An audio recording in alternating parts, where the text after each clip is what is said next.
આજે સાંજે સત્યનારાયણ ભગવાનની કથા છે. દરેક ભાઈ ભક્તો સાથે આવી જાય. સત્યનારાયણ ભગવાનની કથા અને સત્સંગનો કાર્યક્રમ રાત્રિનો રાખેલો છે. દરેક ભાઈ ભક્તો સાથે આવી જાય. સાંભળવાના છે પણ પેલા સન્માન તો કરવું છે.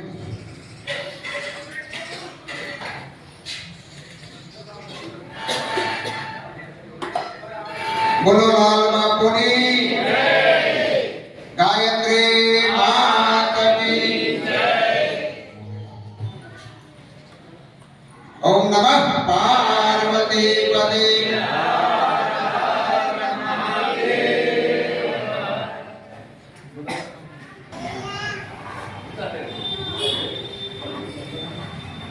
જ્યારે આ હનુમાનજી મહારાજનું સાનિધ્ય અને આ ભૂમિના દાતા બાપુ વિઠ્ઠલભાઈના બાપુજી છે. આ વિઠ્ઠલભાઈના બાપુજી ભૂમિના દાતા છે અને વિઠ્ઠલભાઈએ આ મંદિર બંધાવ્યું છે. આ વિઠ્ઠલભાઈના પરિવારનું આ પ્લોટના દાતા અને આ મંદિરનું બાંધકામ બધું આ વિઠ્ઠલભાઈના બાપુજીએ કર્યું છે. એટલા માટે હું તો અહીંયા તો ખાલી આરતી પૂજા કરું છું, પૂજારી તરીકે. પણ ખૂબ આનંદ છે જ્યારે આવા દાતાઓ આ પૃથ્વી ઉપર હોય તો આપણો ધર્મ કાયમને માટે સનાતન ધર્મ ટકી રહે. હવે બાપુને આપણે વિનંતી કરીએ, બાપુ અમારા આ અમરેલી ગામના ભાઈ ભક્તો તમે એવો પ્રકાશ પાડો જેના હૃદયમાં અંધકાર હોય એનો નાશ થાય અને પ્રકાશનો કાયમને માટે નિરૂપણ થાય એવી વિનંતી સાથે પૂજ્ય બાપુને વિનંતી.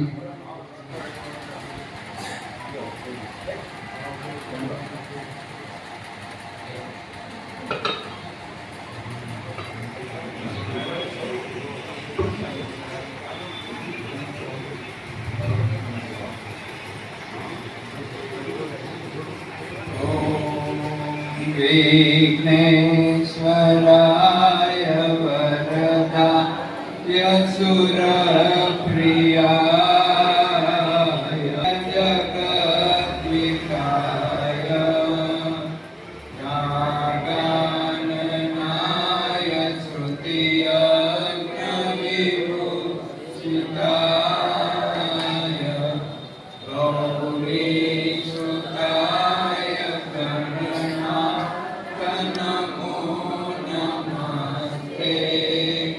वक्रतुंड महाकाय सूर्यकोटि समप्रभ निर्विघ्नं कुरु मे देव सर्वकार्येषु सर्वदा एकदन्ताय विद्महे वक्रतुंडाय धीमहि तन्नो दन्ति प्रचोदयात् आयातु वरदे देवी अक्षरे ब्रह्मवादिनी गायत्री संसा माता ब्रह्मयोनि नमोस्तुते. बोलिए गायत्री माता की जय, सरस्वती माता की जय, लक्ष्मी जी माता की जय, श्री रामचंद्र भगवान की जय, उमापति महादेव की जय, गणपति महाराज की जय, पवन सुत हनुमान जी महाराज की जय, श्री बालकृष्ण की जय. हरि ओम नमः पार्वती पतये हर हर महादेव.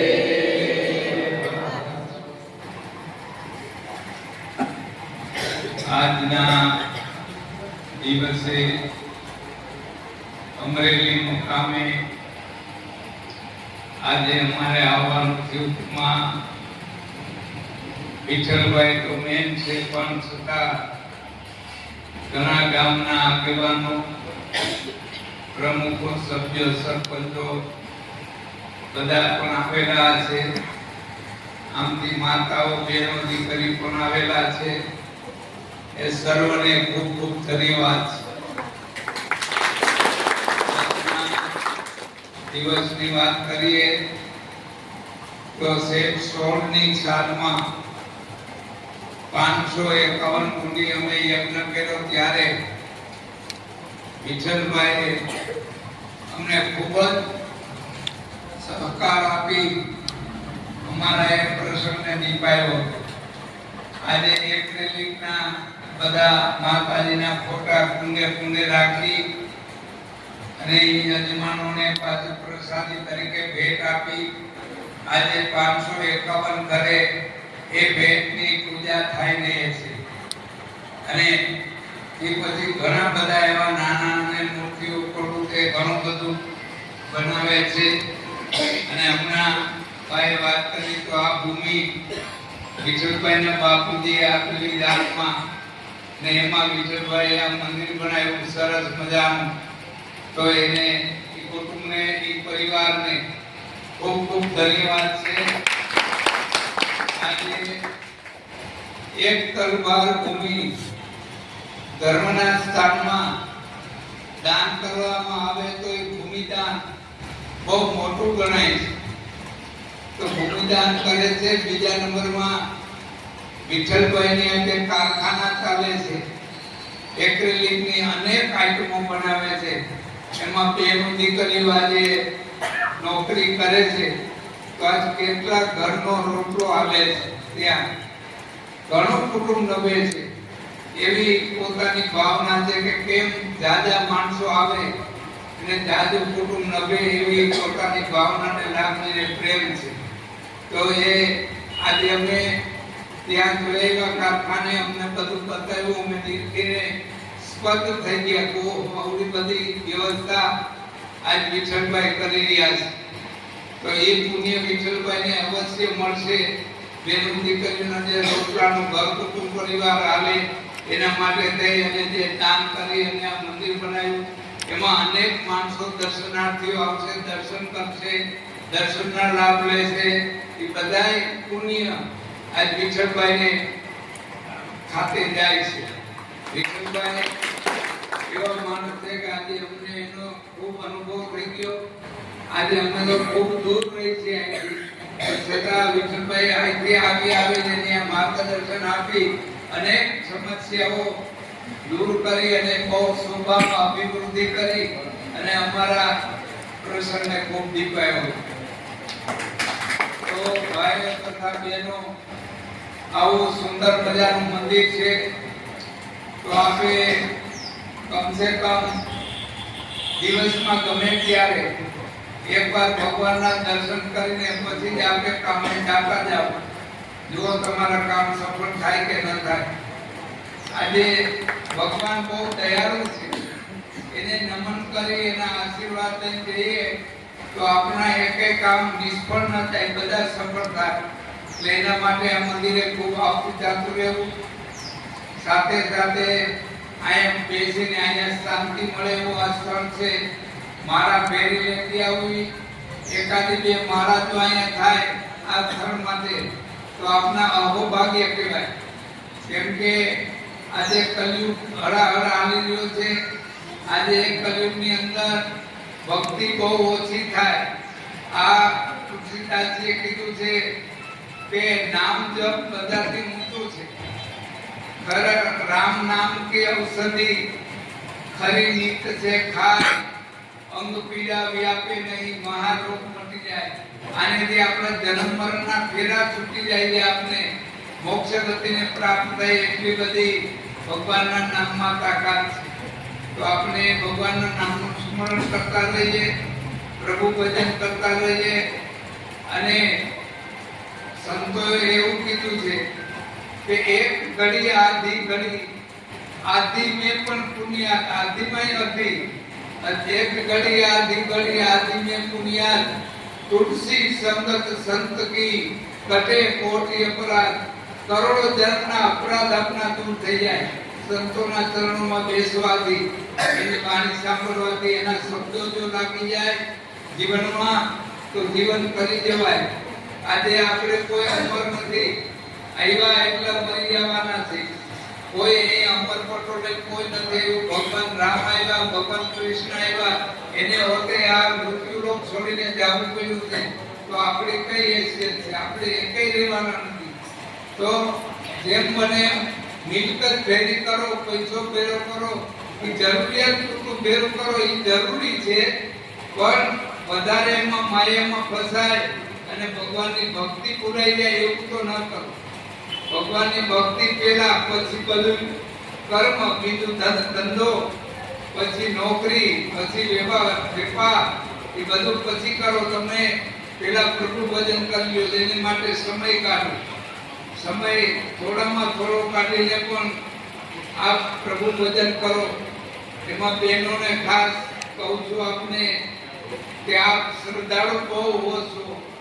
આ બહેનો બાર વર્તોળા બહુ કરે, ઉપવાસ કરે, વ્રત કરે, જાગરણ કરે, ઘણું બધું કરે. એવી રીતના મોરાકત કરે, ઓલું કરે, દીકરી પણ એ કરતા હોય.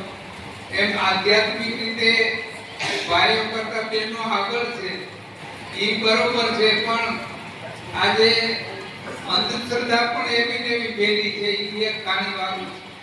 બહેનોમાં અંધશ્રદ્ધા બહુ.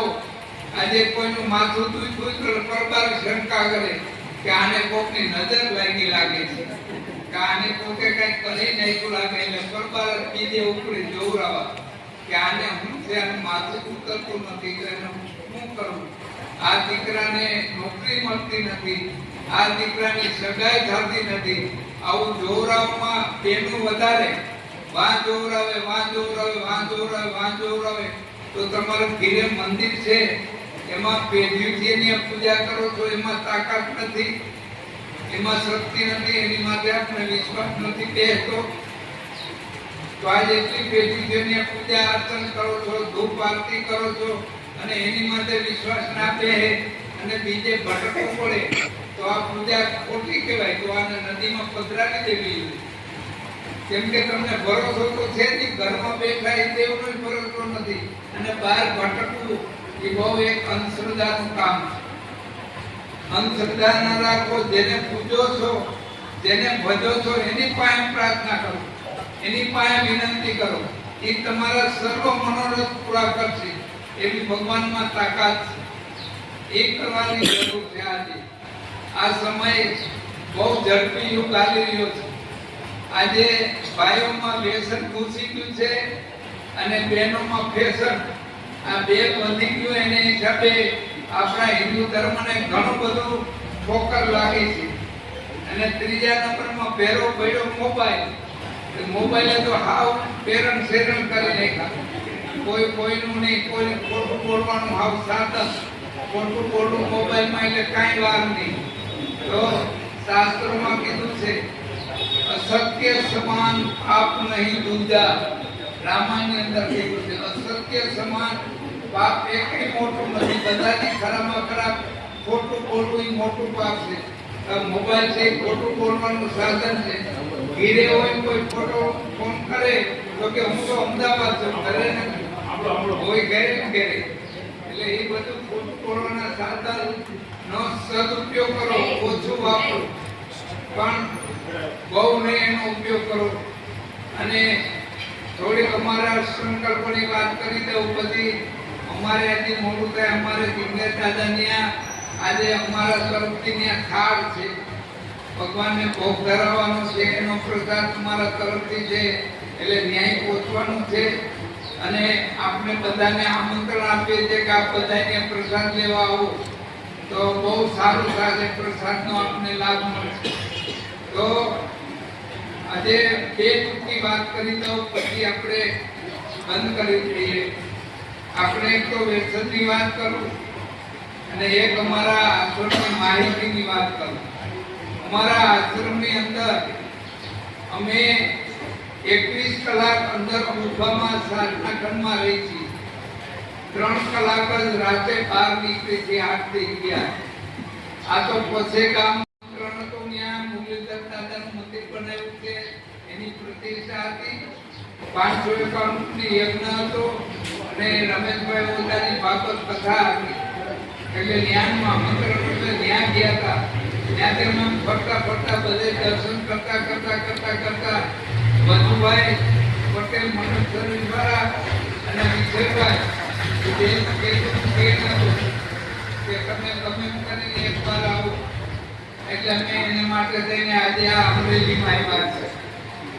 બીજું, અમારા આશ્રમની અંદર પબ્લિકના પૈસેથી ભૌતિક સુખના સાધન એકેય નથી. અમારા વખાણ નથી કરતા, પણ તમને ખ્યાલ આવે કે સાધુ કઈ રીતે રહે છે. અમારા આશ્રમમાં ટીવી નહીં, ટેપ નહીં, રેડિયો નહીં, ફોન નહીં, મોબાઈલ નહીં, ગાડી નહીં, મોટરસાયકલ નહીં, કોઈ વસ્તુ અમે રાખી નથી. કોઈ વસ્તુ નથી રાખી. એનું કારણ પબ્લિકનું ઋણ ચડે એ બધું ચડાવીએ. આજે મારું ભોજનમાં હોતે કંટ્રોલ છે. આજે 47 વર્ષ ત્યાં ઘી દૂધ મોઢામાં નથી રાખ્યું.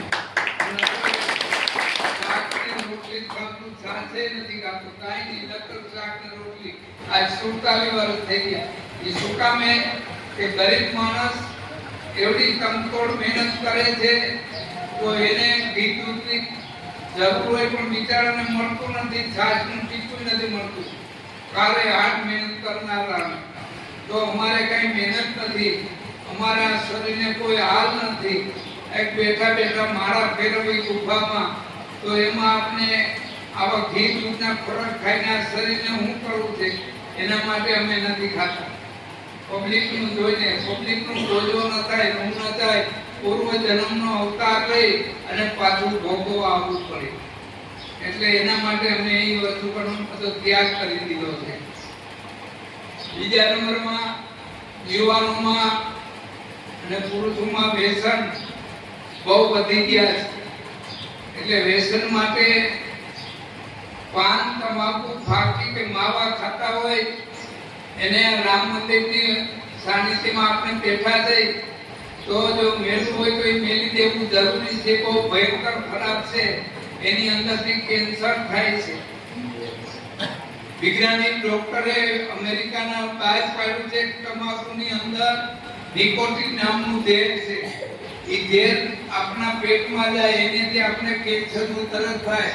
કાં મોઢાનું થાય, ગરબા કાપવા પડે, અથવા તારવા કાપવા પડે, અથવા અન્નળી બંધ થઈ જાય, અથવા ફેફસામાં થાય, લીવરમાં થાય, ઓતરીમાં થાય, આંતરમાં થાય, ગમે તે ડોકું કાઢે. તમાકુ એટલું ભયંકર ખરાબ છે. તો તમાકુ, ફાકી, માવા બધું છોડી દેવું એ જરૂરી છે. અને દારૂ પીતા હોય તો દારૂ છોડવો તો ખાસ જરૂરી છે. દારૂ જેવું ભયંકર એકેય વ્યસન નથી. દારૂ એ તો 100 વીઘાના પાટીદારોને આમ પટાવી અને રોડ માટે લઈ આવ્યો છે દારૂ. આજે કેટલાય જેલમાં હળે છે અને કેટલાય મરી ગયા છે નાની નાની ઉંમરમાં. એના બાળકો અને એના પત્ની બિચારા વિધવા થઈને ફરે છે. આવા અનેક દાખલા દારૂમાંથી બને છે. એટલે બે વસ્તુ છોડવા માટે અમે આજે 15 વર્ષની ઉંમરથી ગાયત્રી મંત્રની સાધના કરીએ છીએ. આજે 69 વર્ષ થયા. એટલા વર્ષોની અંદર અમે અનુષ્ઠાન કરી અને કમસે કમ 12 થી 13 કરોડ ગાયત્રી મંત્ર કરેલા છે. અમે એમ ગાયત્રી મંત્ર એટલા માટે કરેલા છે તો એનો અમને વિચાર આવ્યો કે સમાજ જો સુધરતો હોય, સમાજ જો વ્યસનથી દૂર થતો હોય તો આપણે એને માટે કંઈક કરીએ. તો એને માટે અમે એક નક્કી કર્યું કે ફાકી, તમાકુ, માવા આવું કંઈક જો છોડી દઈએ, બીડી,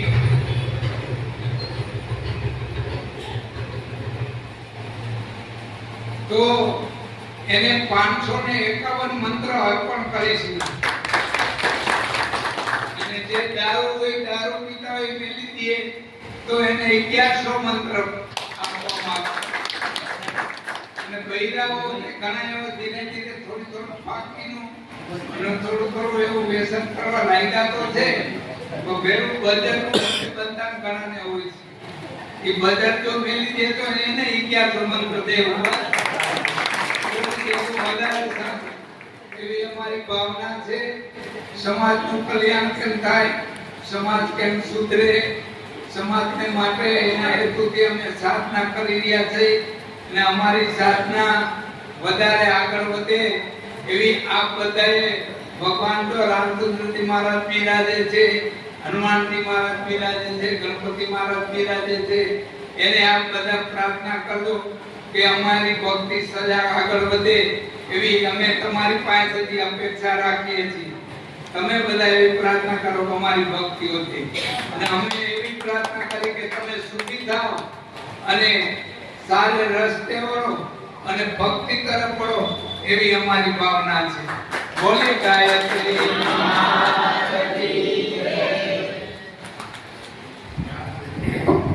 બાપુ આપના સર્વના પ્રણામ.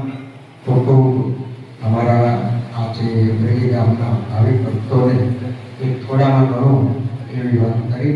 બાપુને બહુ જ ઉતાવળ છે, પણ બાપુને પૂજ્ય નમ્ર વિનંતી, બાપુ જ્યારે જ્યારે પધારો ત્યારે અમારા પાવન આશ્રમમાં આપ એકવાર આવો તો અમારા જે ભક્તો છે તેને બધાને કાર્તિક અંજવાળું થાય અને આપના ચરણમાં મા જગદંબા ગાયત્રીના ચરણમાં પ્રેમ વધે.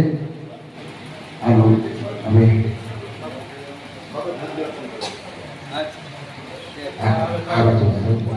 આ બાજુ મોટું અત્યારે પૂજ્ય બાપુ પધાર્યા છે ત્યારે પુનિતભાઈ પૂજ્ય બાપુને શિવનો મૂર્તિ અર્પણ કરે છે. બોલીએ કામકાલી પરમાત્મા મહારાજ નીલકંઠ મહાદેવ કી.